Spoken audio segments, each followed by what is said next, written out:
Halo pemirsa, langsung dari studio IDX Channel, saya Wiki Ardian hadir kembali dalam program Market Review, program yang mengupas isu-isu penggerak pasar modal Indonesia. Live streaming kami dapat Anda saksikan di www.idxchannel.com. Ya, pemirsa, beberapa informasi yang kemudian saya akan sampaikan diantaranya adalah pemerintah kembali menaikkan iuran BPJS Kesehatan, khususnya peserta mandiri yang terdiri dari peserta bukan penerima upah atau PBPU dan bukan pekerja atau BP.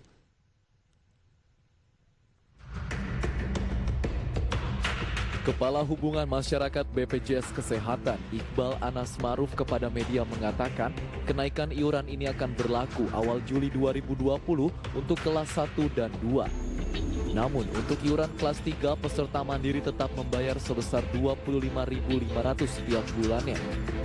Meskipun iuran kelas 3 peserta mandiri pada Juli 2020 naik dari Rp25.500 menjadi Rp42.000, namun peserta tetap membayar Rp25.500 sesuai dengan ketentuan Peraturan Presiden Nomor 82 Tahun 2018. Sisanya Rp16.500 dibayarkan pemerintah dalam bentuk bantuan iuran dengan kepesertaan aktif.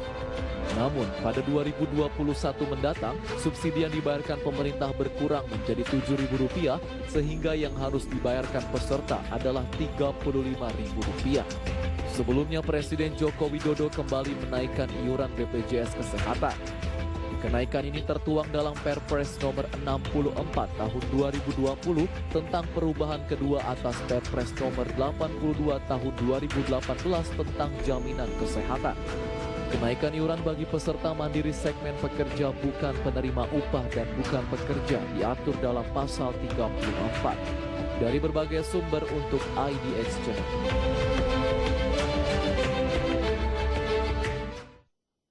Ya, pemirsa, kita akan membahas mengenai iuran BPJS Kesehatan naik di tengah pandemi dengan Bapak M. Iqbal Anas Ma'ruf. Beliau adalah Kepala Humas BPJS Kesehatan. Selamat pagi, Pak Iqbal.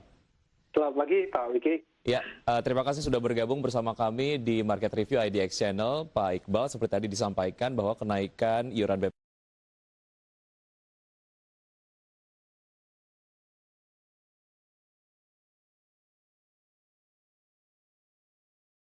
ditujukan untuk kelas mana saja, dan silakan dielaborasi Pak Iqbal. Ya, terima kasih. Jadi pertama ada Perpres 64 2020 merupakan tindak lanjut bagaimana pemerintah menjalankan amar putusan dari Mahkamah Agung yang sudah membatalkan pasal 34 besaran iuran untuk peserta mandiri. Dan di sana memang di Perpres 64 ini diatur bahwa Januari sampai dengan Maret itu menggunakan iuran Perpres 75 2019. Dan di April sampai dengan Juni dikembalikan ke Perpres 82 tahun 2018 besarannya. Lalu di Juli nanti, bukan kondisi sekarang, artinya di 1 Juli nanti ada perubahan iuran mandiri untuk kelas 1 dan kelas 2. Kelas 1 menjadi Rp150.000, kelas 2 menjadi Rp100.000. Sedangkan untuk kelas 3 mandiri masih sama dengan yang ada di Perpres 82 tahun 2018 tentang yang menunjukkan besaran Rp25.500. Sebetulnya sejak Perpres 75 2019 sudah ada pelaksanaan besaran iuran untuk peserta mandiri, Pak. Untuk peserta penerima bantuan iuran di 1 Agustus 2019 yang besarannya sudah menjadi Rp42.000 dari awalnya Rp23.000.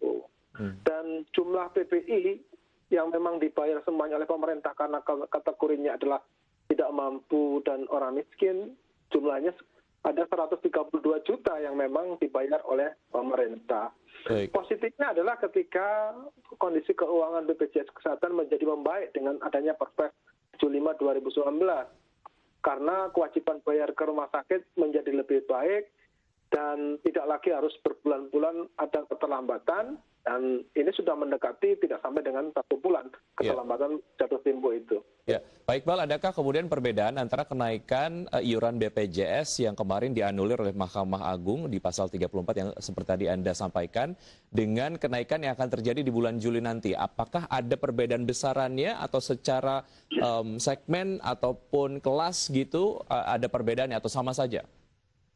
Ya, Kalau secara klasifikasi kelas itu sebetulnya kelas 3 itu jumlahnya 61% dari total populasi 35 juta peserta mandiri yang ada di BPJS Kesehatan. Total peserta BPJS itu kan 223 jutaan, Pak. Nah, peserta mandiri totalnya 14-15%, khusus kelas 3 ini jumlahnya 61% dari 35 juta tadi. Nah, ini yang dibantu iuran oleh pemerintah dan iurannya sama, artinya tidak berubah, peserta tetap akan bayar dengan 25.500. Lalu kalau dibandingkan dengan Perpres 75 2019, memang ada penurunan dari kelas 1 yang dulunya 160.000 menjadi 150.000, kelas 2 dari 110.000 menjadi 100.000. Baik. Ini semua sebetulnya sudah dihitung dengan baik ya, cuman setelah ada gugatan itu kan jadi berubah, lalu pemerintah mengakomodir atas putusan dari MA untuk sebetulnya bagaimana program ini tetap bisa membantu masyarakat yang membutuhkan, jangan sampai ketidakcukupan anggaran ini berbahaya untuk pelayanan publik seperti itu. Baik. Apa pertimbangannya selain kemudian kondisi keuangan dari BPJS Kesehatan yang kemudian ini nampaknya menjadi alasan utama mengapa akhirnya iuran untuk BPJS Kesehatan dinaikkan di beberapa kelas-kelas tertentu. Pertimbangan lain ataupun secara timing mengapa kemudian ini dilakukan di tengah musim pandemi, Pak Iqbal? Ya, pertama begini, iuran BPJS Kesehatan ini kan terakhir dirubah di Perpres 19 tahun 2016.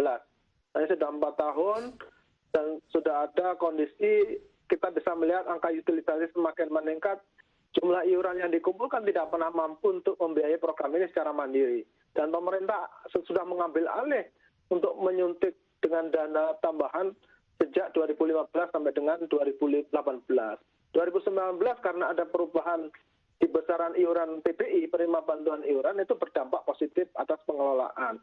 Nah, pertanyaannya kenapa kok di tengah pandemik dilakukan kenaikan? Ini kan sebetulnya pemerintah juga mengatur di Perpres 64 tahun 2020 soal kelonggaran untuk ketika peserta mandiri ini punya tunggakan misalkan 2 tahun, karena di Perpres itu diatur maksimal tunggakan yang dihitung itu adalah 2 tahun, dia cukup membayar untuk yang 6 bulan di tahun 2020, Pak. Jadi memang ada relaksasi soal iuran untuk peserta mandiri kelas 3. Ada relaksasi yang customized gitu ya, tergantung Betul. kemudian tunggakan-tunggakan yang dimiliki oleh masyarakat ataupun anggota yang terdaftar ataupun tercatat sebagai pasien BPJS. Baik. Kita akan lanjutkan usai jeda berikut ini Pak Iqbal, dan pemirsa tetap di Market Review, usai jeda kami akan segera kembali.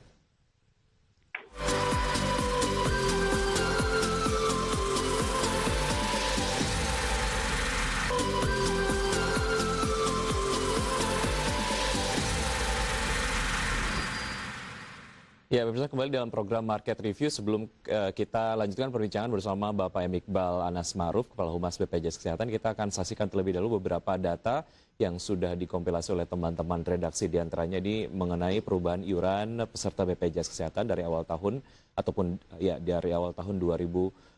Seperti Anda dapat saksikan di layar televisi Anda untuk Januari hingga ya, ini untuk Juli 2020 dan seterusnya. Kelas 1 Rp150.000, kelas 2 Rp100.000, kelas 3 Rp42.000.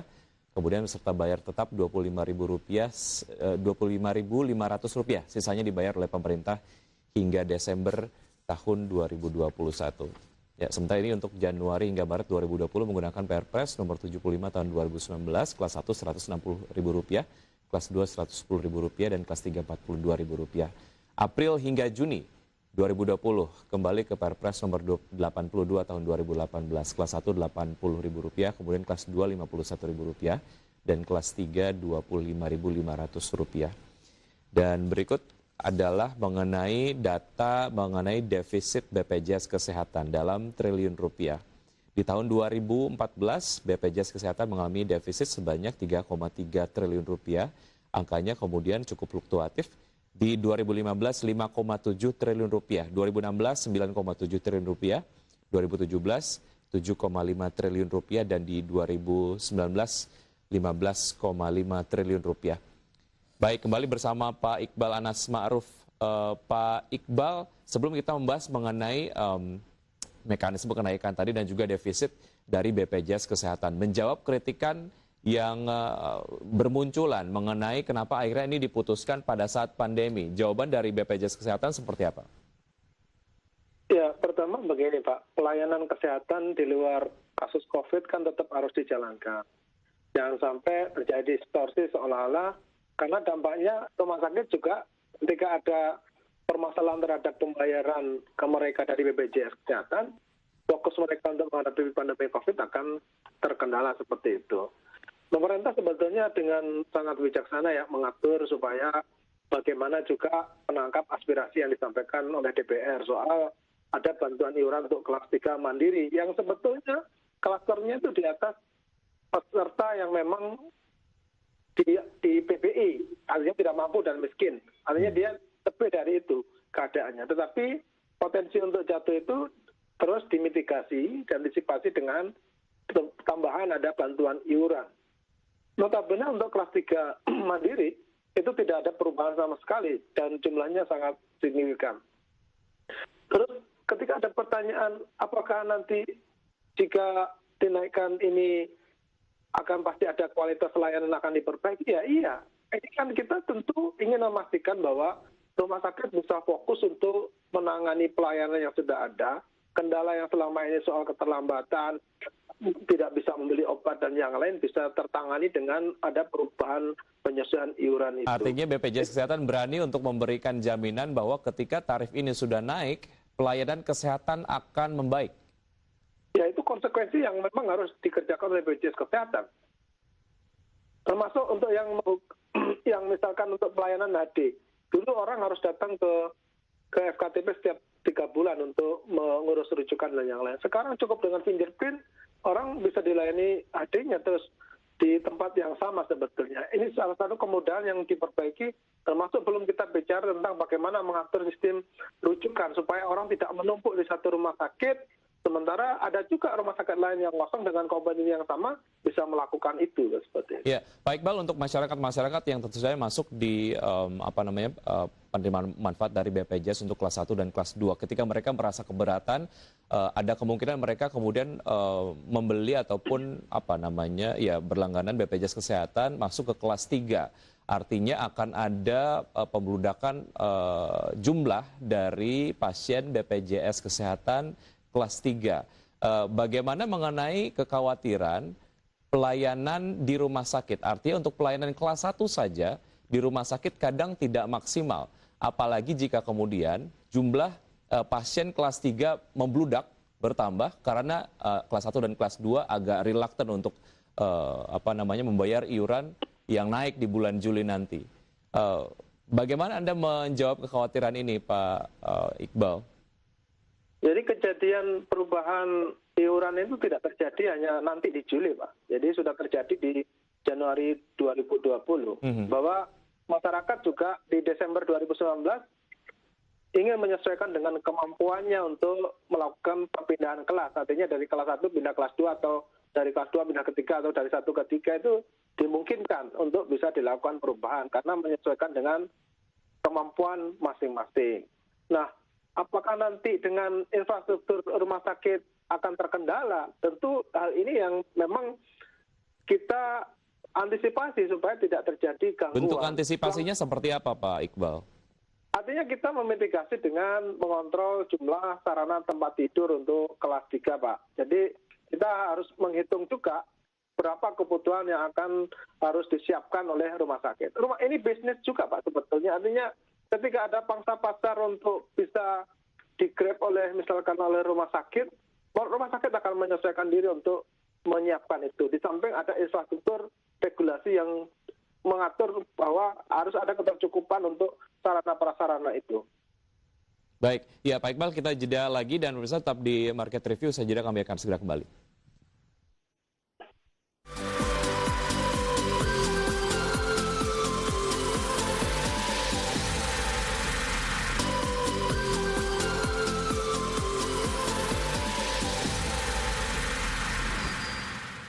Ya, kembali di Market Review dan masih bersama Bapak M. Iqbal Anas Ma'ruf, Kepala Humas BPJS Kesehatan. Pak Iqbal, masih tersambung ya Pak Iqbal ya?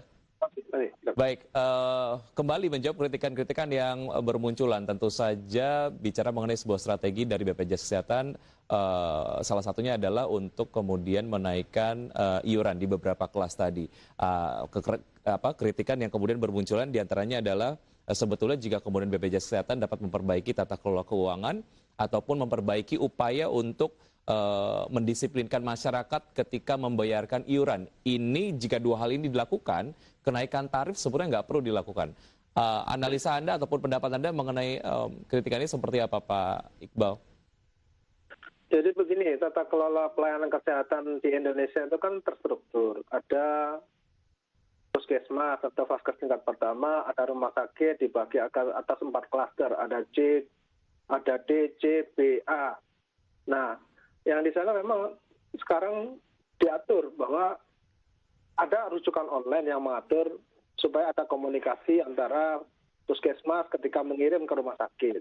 Misalkan spesialis THT di rumah sakit A. Selama ini kita tidak tahu spesialis THT itu ada di mana rumah sakitnya.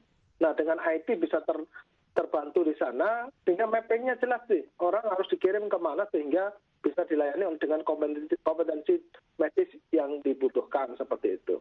Lalu soal mendisiplinkan peserta mandiri, faktualnya begini Pak, secara regulasi itu kan ada PP 86 tahun 2013 soal ada pengenaan sanksi misalkan, tetapi notabene itu belum dilaksanakan selama ini karena resistensinya juga besar Pak. Nah, kan tidak bisa BPJS Kesehatan bertindak di luar batas kewenangannya untuk mendisiplinkan misalkan. Selama ini kita melakukan edukasi, menelpon, mendatangi dari rumah ke rumah untuk mengingatkan kewajiban berbulan. Ada mekanisme auto debit yang kita persyaratkan untuk mandiri diproses misalkan. Tidak semua orang mandiri punya nomor rekening dan yang lain. Tentu hal-hal yang ini kita tambah juga misalkan channel-channel pembayaran dipermudah, mau di kampung, di ini semua bisa bayar dengan online sehingga tidak terkendala. Tetapi memang contoh untuk auto debit, ketika orang dengan syarat pendaftaran pertama dia tanda tangan auto debit dan yang lain, bulan ini masih aman saldonya, tetapi bulan kedepannya memang dikosongi saldonya orang sehingga tidak bisa di-grab lagi. Nah ini kan tantangan sebetulnya, sehingga harapannya memang ada regulasi yang mengatur soal tidak sanksi lah, untuk mendisiplinkan itu menjadi poin penting yang masih selama ini masih dalam proses pentahapan untuk dilaksanakan. Tetapi publik selama ini tidak pernah menerima bahwa ya tidak bisa dong orang mau ngurus SIM masih ditanya-tanya hutang punya iuran di BPJS Kesehatan dan yang lain. Tapi kan kalau kita tidak melakukan itu, orang tidak akan pernah bayar Pak. Gitu aja. Ya. Baik, boleh tidak kita kemudian simpulkan bahwa menaikkan tarif BPJS Kesehatan ini menjadi sebuah pilihan terakhir yang mau tidak mau harus dilakukan oleh BPJS Kesehatan karena untuk mendukung keberlanjutan dari pelayanan asuransi kesehatan dari BPJS Kesehatan dan juga sustainability dari kemudian pelayanan kesehatan yang masyarakat harus dapatkan. Ya, sebetulnya opsinya ada 3 Pak di PP 87 2013. Yang mengatur, 1 soal penyelesaian iuran, 2 soal penyelesaian manfaat, ada yang ketiga soal suntikan dana. Suntikan dana selama ini sudah dilakukan oleh pemerintah dan begitu besar. Kita juga perlu mendisiplinkan orang untuk aware terhadap kesehatan dirinya. Jangan sampai sudah ada jaminan itu sehingga seenaknya juga perilaku hidupnya tidak sehat misalkan. Ketika ada orang pengaturan manfaat bahwa yang cito-cito atau yang mendadak dulu yang harus ditangani orang yang elektif bisa diatur, kemudian resistensi masyarakat juga mau mengklaim kami udah bayar iuran tetapi kok dihalang-halangi untuk mendapatkan layanan dan yang lain. Di samping memang tetap saja artinya instrumen untuk memfilter mencegah terjadinya potensi inefisiensi menjadi tugas BPJS Kesehatan sebagaimana sudah ada catatan audit di BPKP 2018 yang menjadi dasar sebetulnya ada terbit Perpres 75 2019, tentu itu terus kita lakukan. Dan itu tidak bisa hanya BPJS Kesehatan. Kita kerjasamakan dengan kementerian lembaga terkait, termasuk dengan pemerintah daerah untuk mengatur infrastruktur yang memadai seperti itu. Pak Iqbal, pemerintah mengklaim dengan besaran kenaikan tarif iuran, maka kondisi keuangan BPJS Kesehatan yang tadinya defisit hingga 6,9 triliun rupiah, bisa mencatatkan surplus hingga 1,76 triliun rupiah. Ini bisa direalisasikan, Pak Iqbal? kita bicaranya tentu bagaimana 2020 kewajiban bayar BPJS Kesehatan menjadi sesuai dengan yang diperjanjikan dalam klausul kontrak. Kita belum memikirkan apakah nanti ada surplus dan tidak, Pak. Tetapi dengan perhitungan bahwa disesuaikan di Perpres 64 2020, hitungan kita mampu untuk membayar tertib sesuai dengan kebutuhan dari rumah sakit masing-masing. Dengan harapan di sana kualitas terjaga dan rumah sakit bisa memperbaiki, meningkatkan kualitas layanan kepada peserta. Baik, harapan Anda mengenai kenaikan iuran peserta BPJS Kesehatan kelas 1, 2, dan juga 3 yang naik secara bertahap, apa Pak Iqbal? Sangat singkat closing statement dari Anda. Tentu kita berharap bahwa perubahan iuran itu untuk demi kebersamaan kita soal gotong royong. Pilihan soal kelas itu pilihan soal manfaat non medis yang bisa diatur sebetulnya, disesuaikan dengan kemampuan masing-masing, dan tentu kita berharap dengan perubahan iuran ini tetap masyarakat disiplin membayar karena banyak saudara kita yang membutuhkan dari iuran kita ini. Baik, ya Pak Iqbal, terima kasih sudah bergabung bersama kami. Demikian pemirsa perbincangan kami bersama M. Iqbal Anas Ma'ruf, Kepala Humas BPJS Kesehatan. Tetap bersama Market Review, jeda kami akan kembali dengan perbincangan mengenai Omega Soft, aplikasi pengelola bisnis terintegrasi. Tetap di IDX Channel.